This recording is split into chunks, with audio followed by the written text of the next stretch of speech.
another episode of Black Lightning. This is episode 210, The Book of Rebellion, Chapter 3, Angelitos Negros, which nobody says in the episode.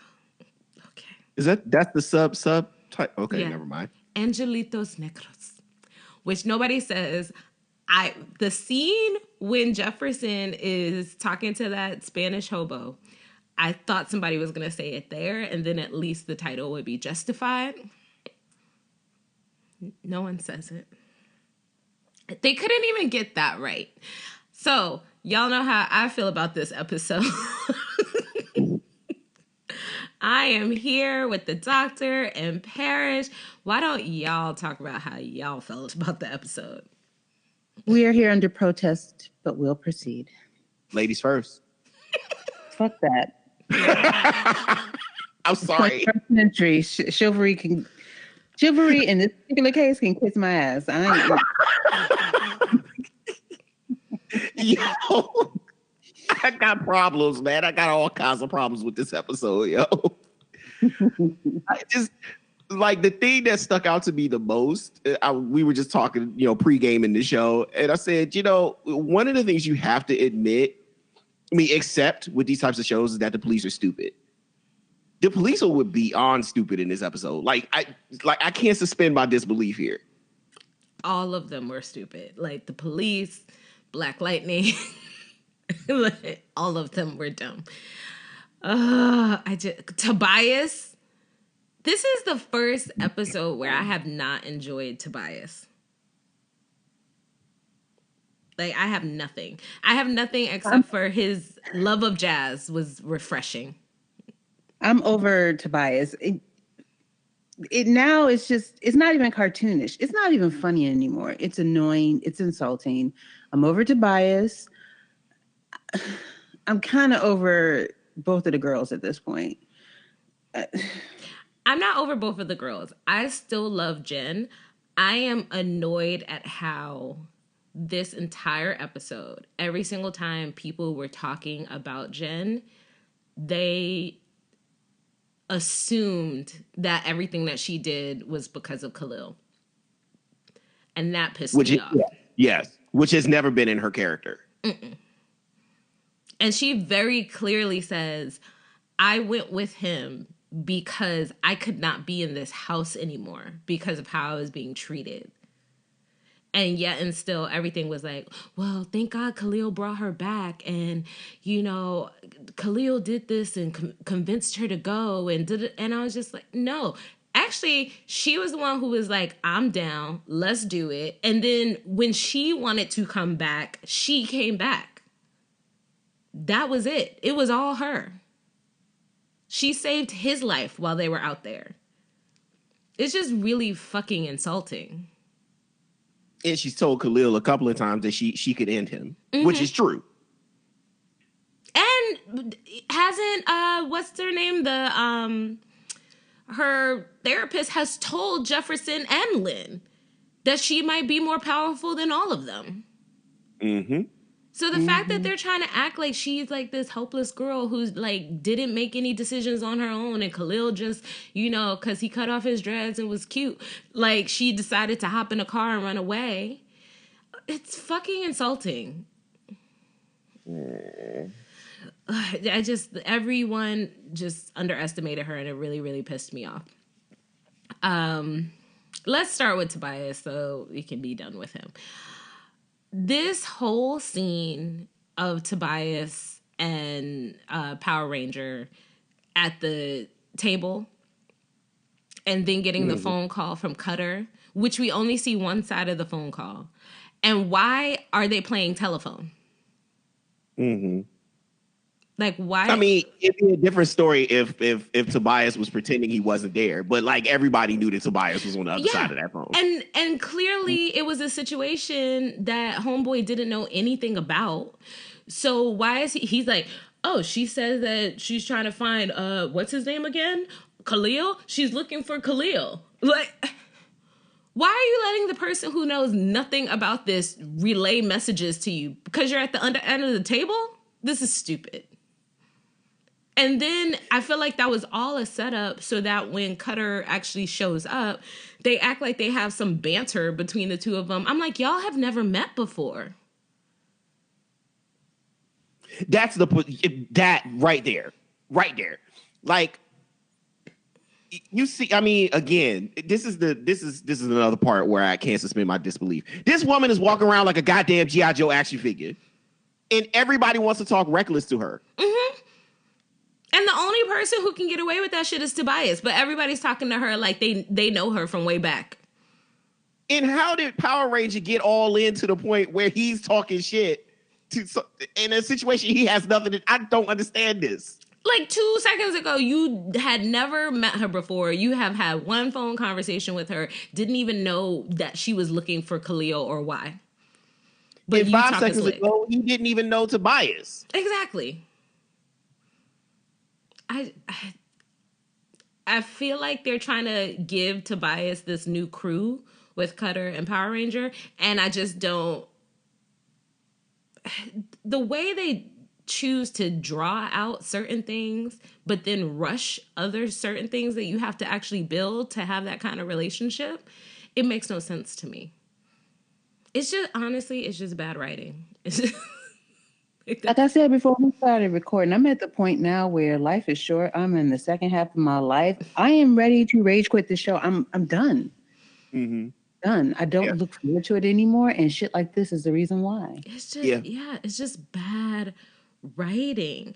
And then so Khalil gets put into witness protection, which, by the way, they spend half the episode arguing about why Jefferson is even helping Khalil. Why do you want to help Khalil? Why do you want to help Khalil? Have you met the man?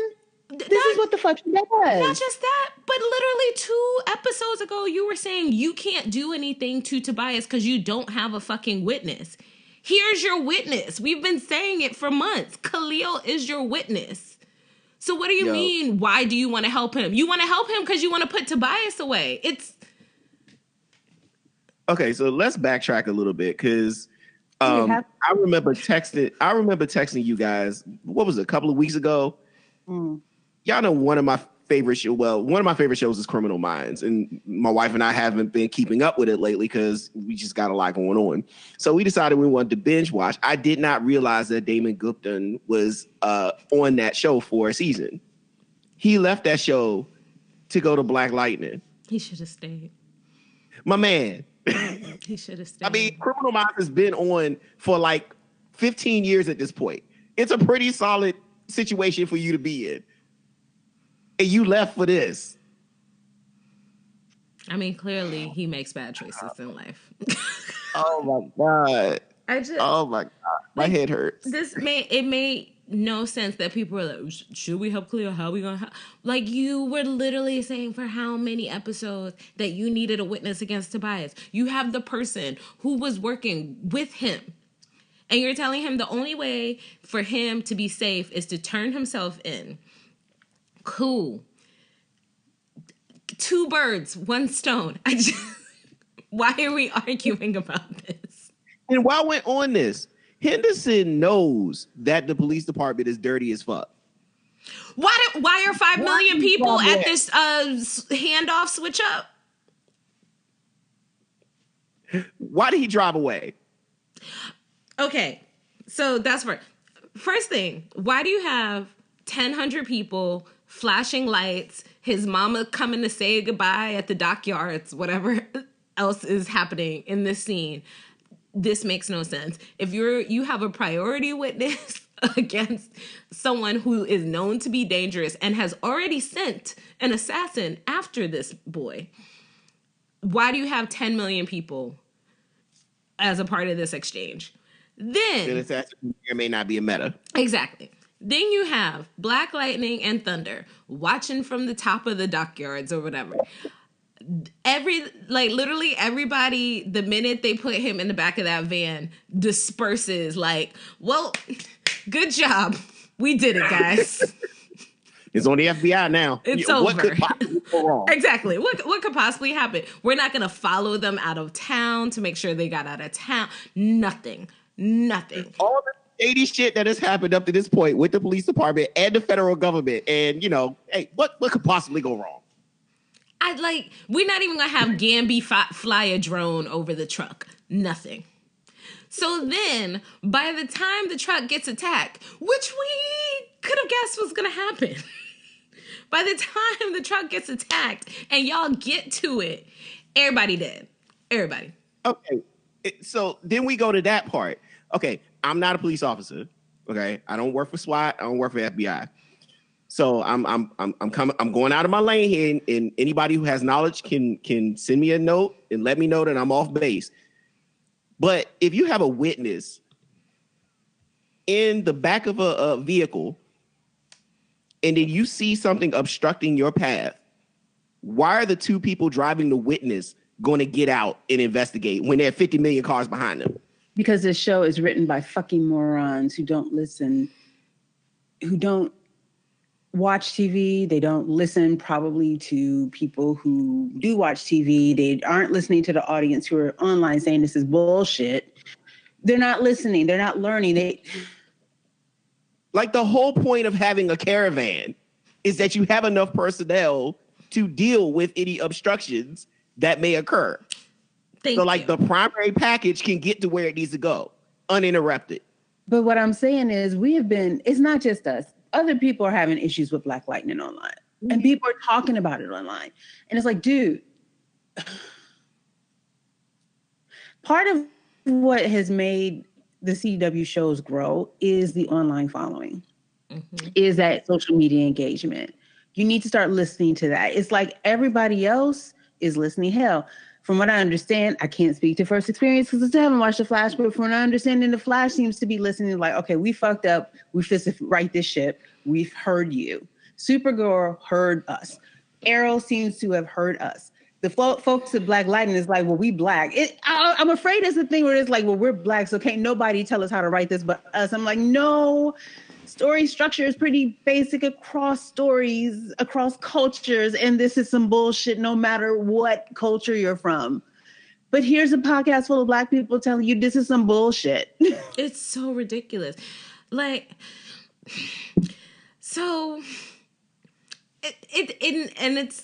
I don't even want to call them little things because they're not little, but they're major points. They're things that are little to include, but when you don't include them, they're glaring. They're glaring. So when we get to the end with Todd and Tobias, where Todd breaks the encryption on the suitcase. He breaks the encryption, so he's yelling, screaming, whatever. Tobias comes in, like, boy, keep it down, blah, blah, blah, black, black, black, black, blackity black. And then 2 seconds later, Todd is like, well, it's this, and it's this, and it's this. You literally just broke the encryption right before Tobias walked down the stairs. You haven't looked at anything. Right. How do you know all the details? Even if you have, you can't read that damn fast. Thank you. He's not the Flash. He's not Barry. He can't read that fast. Right. So it's like little stuff like that where, like, even if you show him in that same scene saying the same things, but he's like, oh, give me a second. And he's like doing that fake hacker type that people do. Like, something like that. It's little things that are big because, like, why didn't you catch that? Why didn't you write that differently? And to Doc's point, like the thing, y'all know, I was team Tobias. You know that moment that Dave Chappelle talks about where he said that he had this like epiphany that people weren't laughing with him, they were laughing at him. Mm-hmm. Yeah. To lead the show. That's how I'm feeling about Tobias at this point. That was a moment that I had in the middle of this show where I was like, this is at the line. Like I was here for, his comical, ridiculous level of anti-blackness, but no, it's not. It's not like, it's not us anymore. We're not. You're like, wait, do you really feel this way? Right. Because now it's not funny. Do the writers Was I wrong about this? Did the writers actually hate black people? Well, it's like, so for instance, when he is like to Khalil right before he snapped his spine out, where he goes, I was happy. I thought you could be great, but I see you just have the mentality of a stoop sharecropper who wants to just pick and plant for Massa. And I'm like, wait, but you was happy with him just listening to Massa when you were Massa. I'm very confused. You never expected Khalil to be some great whatever. You expected him to follow your orders. Well, his piece is to be the plantation master. Wait, even the line where he was talking about, these Americans and these Negroes don't know about jazz. I'm like, so we're not Americans? Yeah, exactly. It just seems like it's being played for the woker than thou cast or the woker than thou folks, as opposed to, you can be anti-black. You can have your hero be a black person who's anti-black. But this makes no sense. No one talks like this. Even the most anti-black person, even the most virulent racist ain't doing this all day, every day like he is. Right. Exactly. And you know what it is? Maybe I've been spoiled. I've been catching up on 911. I've been watching The Passage. I've been watching some other stuff, both English language and non-English language. And I just appreciate the way that the conversations feel so natural, like conversations you would hear in everyday life, but not so mundane that it's boring. Yeah. And this feels super melodramatic for the sake of melodrama. And I don't like it. And I was... It's not... Go ahead. No, I was just saying it's not working. Yeah. And I like not even going to the extremes of like, because there's been a lot of really good TV lately. Even if you just go by CW shows. I looked at the CW website today when I was watching it, and I watched pretty much every single show on the CW except for All American and Dynasty. Those are like the only two shows on the CW I'm not currently watching. They're all good this season, like having really, really great seasons. I enjoy Charmed. It makes me laugh. Legacies, I just feel like it's totally slept on, especially for a show that's a spinoff of a spinoff. I think it's great. Oh, I don't watch Supernatural because I refuse. But I'm watching a lot of really good television just on the CW. So I'm like, how? How are you over here doing something that is just not even up to the level of anything else on your network? Ugh. And you talked about it before we went on the air. Anissa and Jen having this conversation, which I appreciated earlier in the episode where Jen was very definitive with Khalil. She was like, you know, I've wanted to be with you, all this stuff, but we are in the middle of this crisis and da-da-da. And I liked it because usually when you get those like teens on the run storyline, it almost always ends in sex because it's all like, I just want to, you know, feel safe or feel something. Yeah, that was the only good thing to come out of this episode was that they didn't break down and have sex either in the train car or in her room when they were back to her house. Because I think I would have raged. Y'all wouldn't be hearing me right now. I would have like, fuck this show. I love y'all, but I'm not doing this anymore. Just pterodactyl screech. Yeah, you and I are in the same place. Because if they had sex in their parents' house, that would have been a bit much for me. Yeah. But then her and Anissa are talking about it, and she's all like, did you have sex with him? It wouldn't take Miss Cleo to guess that. Houseway.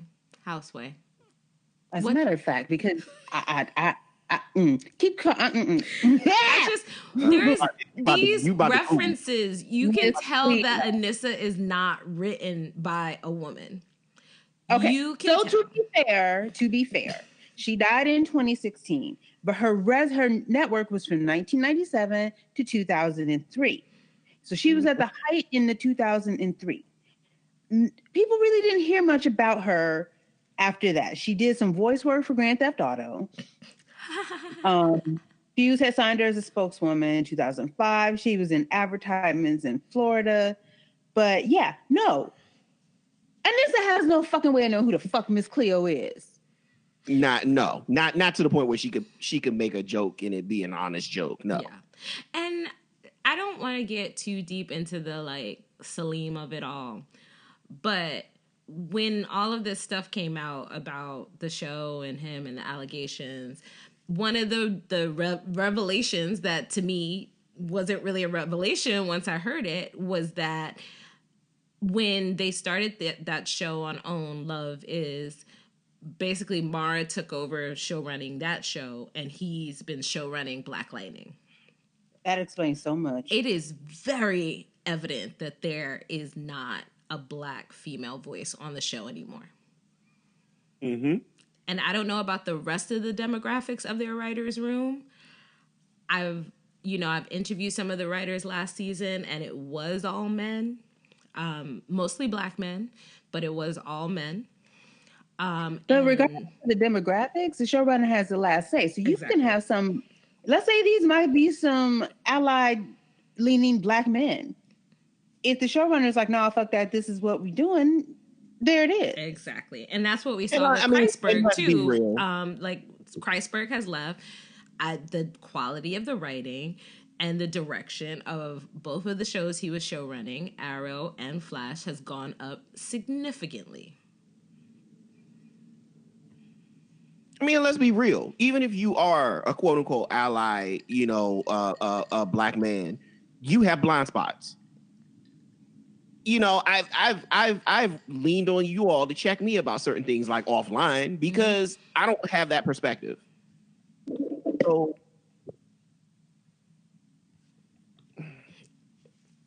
it's evident. That's what it comes down to.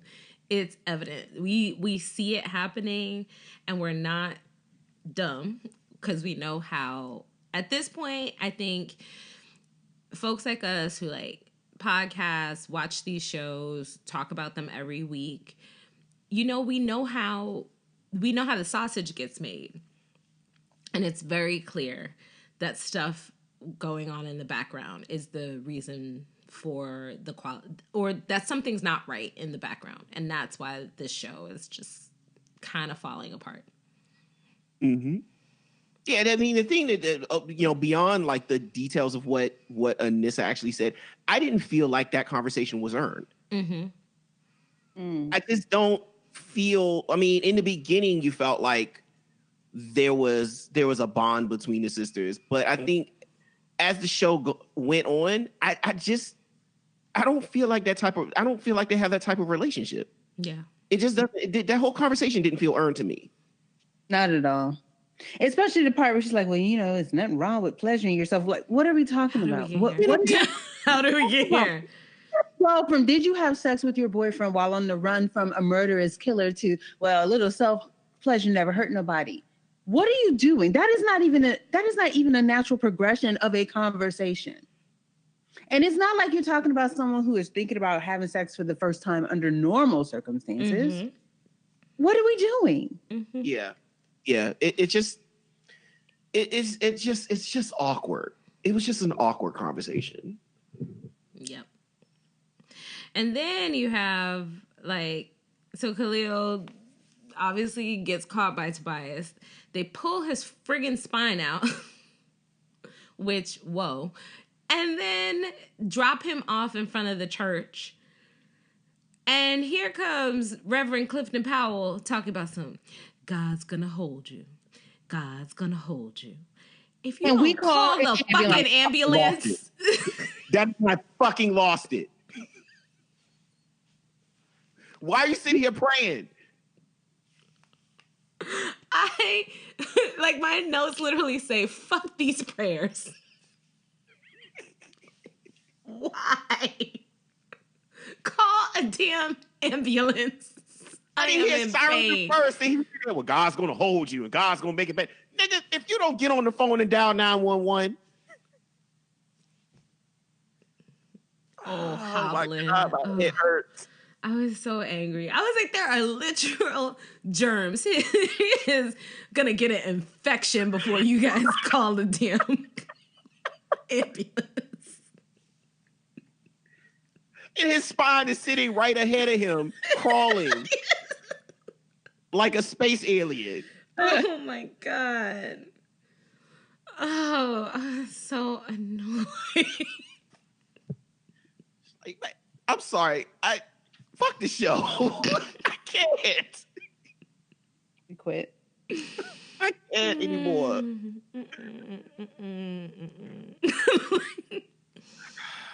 Like, even, and that's the thing that made it so bad is like, because I'm so annoyed with these plot points, it's like even the moments where people were acting like, Christine Adams was out here, giving her best like desperate black mama speech to Jen, and I was just kind of like, yeah, I don't care, do not care. There was that, but no offense to Christine Adams, they're not giving her anything to do that's worth anything either, because I can do it. Let me cock my shotgun to show you my result. What are we doing? It looked like they were trying to channel Linda Hamilton for Terminator 2, and I don't know why. And then you got Jeff over here chastising her. You went and talked to a felon. The nigga works at Krusty Burger. Like, I just don't. He's not dangerous. At a brightly lit restaurant. You back alley around you. I will never forgive you for saying that he works at Krusty Burger. Like he acted like she went and did a drug deal to find this information. Yo, she ain't go to the cardio. Why is Jeff like this? It was that, and then also his like wanting to beat up Khalil when him and Jennifer came home. I'm like, does that seem like this is the way to go after everything y'all have been through?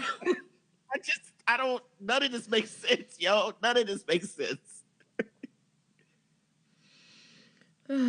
This show. Then they're shocked that Khalil knows that he's Black Lightning. I was like, Khalil was the smart one. Not everybody is innocent, my dog. I know he went crazy and he seemed like he lost his mind for a while, but he was the smart one. Your daughter creates electricity.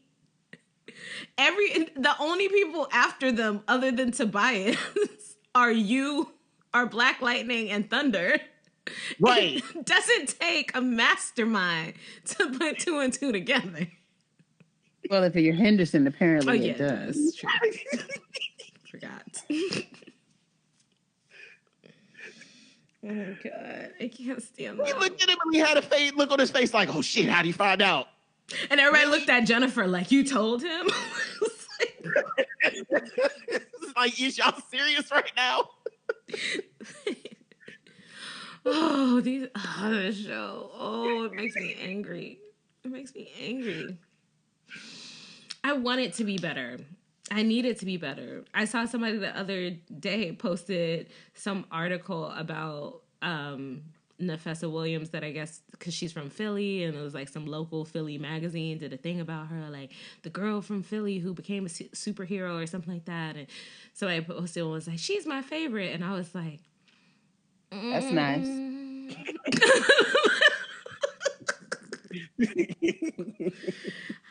Look, it ain't gonna stop me from getting off these jokes about how shitty her acting is. Yeah, I was like, what do you use the word favorite? Would favorite be the word? I will never be late for a sister getting a check. Never, ever, ever. Mm-mm. However, no. Look, that's the exact moment when you let Twitter cook. I personally I always default to is the person a bad actor or is it the material they're given. I do try and give, because I don't think anybody goes into, unless you're somebody who just cares about fame, and then usually you're on a reality show. But I don't feel like anybody goes into acting to not be good. You know what I'm saying? Like to suck at their craft. But at the same time, you know what it is, Parrish? I wonder if this is a Billy Piper situation all over again. You know how we struggled with Rose on Doctor Who, but that we discovered through Penny Dreadful and through Secret Diary of a Call Girl that Billy Piper is actually a really good actress. It's just a shitty material. Maybe that's the case with the lady who, I forget her name. I'm sorry. Nafessa. Yeah, thank you. Bingo. Yeah, And I'm like, we let Katie Cassidy cook for how many seasons on Arrow? Because Laurel sucked. I didn't let her cook. I was calling her best from season 1. I don't know, but I'm saying, like, we let her cook. We let her collect checks. Do we not? I'm not saying the festa can't collect a check.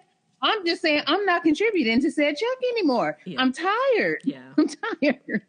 Hey, you got to get him something better to work with. Like the whole cast at this point. Yeah. You got to get him something better to work with.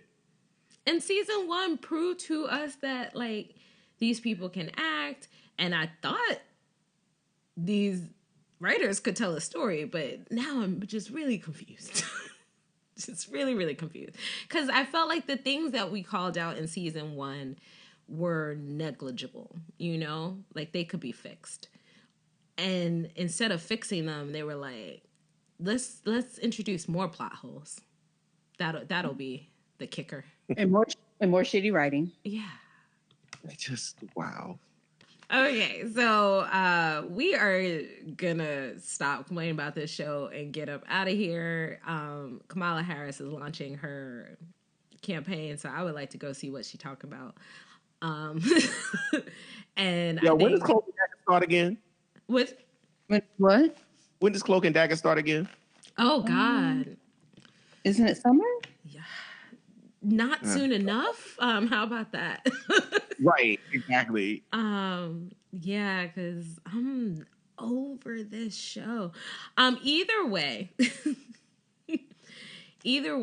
we are gonna wait till the next book has concluded before we do our next episode. So unless we discover it's bullshit, and then sorry guys, no more. We're not doing this. We got too much good shit to do. Life is too short. The end is nigh. No. The end is, yeah, I mean, we honestly never know. The end could be nigh. I've been on the Discovery high since Thursday, and then I had to watch this bullshit. Right. How dare they? Fucking dare you? Come on.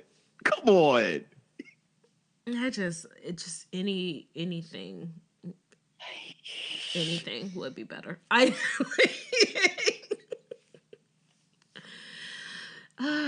Yeah.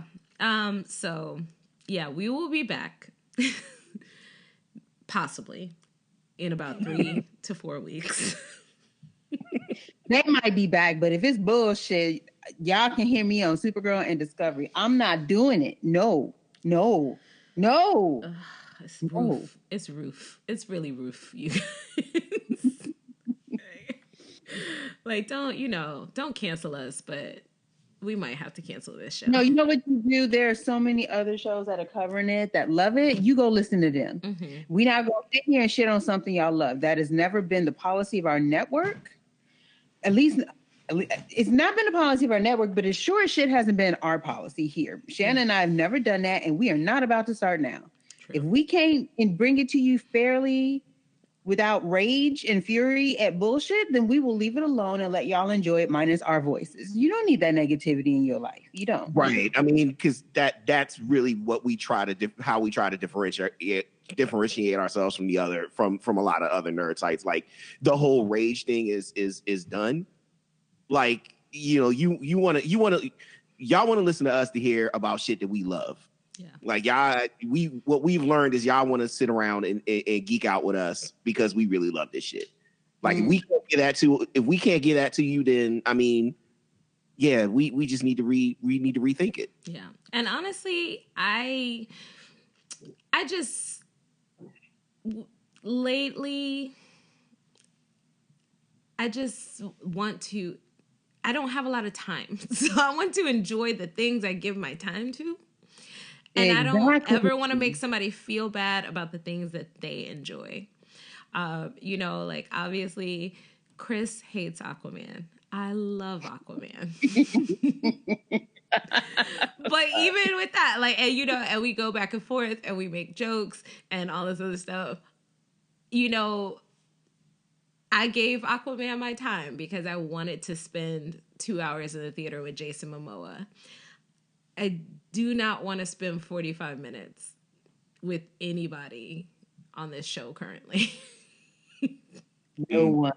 Except Nobody. Jen. Maybe Jen. Me and Jen could sit around and I'll give her actual, big sister advice. Because whatever Anissa was doing sucked. Can y'all hear me? Oh, yeah. Yeah, sorry, we're done. Well, just one quick question, and I'll leave it alone.